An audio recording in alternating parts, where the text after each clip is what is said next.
দুষ্কৃতী দৌরাত্ম্য। জগৎবল্লভপুরের স্বর্ণ ব্যবসায়ীকে গয়না ছিনতাইয়ে বাধা দিলে সেই ব্যবসায়ীর পা লক্ষ্য করে গুলি চালায় দুষ্কৃতীরা। তদন্ত শুরু করেছে গোটা বিষয় নিয়ে পুলিশ। যে সিসিটিভি ফুটেজ এই মুহূর্তে জি 24 ঘন্টার হাতেও এসে পৌঁছেছে। আপনারা দেখতে পাচ্ছেন সেখানে একজন স্বর্ণ ব্যবসায়ী দাঁড়িয়ে রয়েছে। এক দুষ্কৃতী বাইকে করে এসে তার থেকে সোনার জিনিস ছিনতাই করে। জগৎবল্লভপুরের স্বর্ণ ব্যবসায়ী থেকে গয়না ছিনতাই এবং তিনি বাধা দেন। স্বাভাবিকভাবে বাধা দেওয়ার সময় তার পায়ে গুলি চালায় দুষ্কৃতী। তদন্ত শুরু করেছে পুলিশ।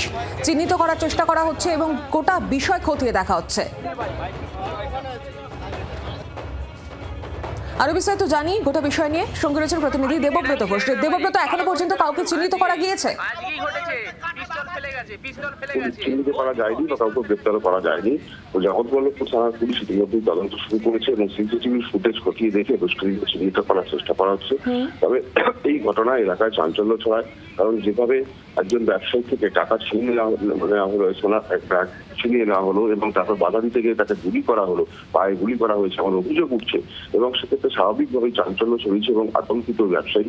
যদি জানান যে তিনি দোকান বন্ধ করে যখন যাচ্ছিলেন তার ব্যাগে সোনার গহনা ছিল এবং তখনই দুজন দুষ্কৃতী এসে তার উপর আচমকাই হামলা চালায় এবং বাধা দিতে গেলে তাকে বলা হয় যে প্রাণে মেরে দেওয়ার হুমকি দেওয়া হয়, এরপর তাকে পায়ে গুলি করা হয়। এই অভিযোগ তিনি করছেন এবং পুরো বিষয়টি নিয়ে তিনি আতঙ্কে রয়েছেন। তবে পুলিশ গুরুত্ব সহকারে তদন্ত করছে এবং পুলিশের আশ্বাস যে দুষ্কৃতীদের খুব শীঘ্রই গ্রেপ্তার করা যাবে।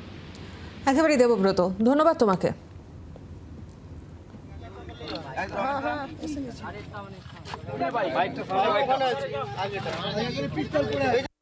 আসছি দাদা, ওখানে চারজন মিলে আমাকে ঘিরে ধরেছে।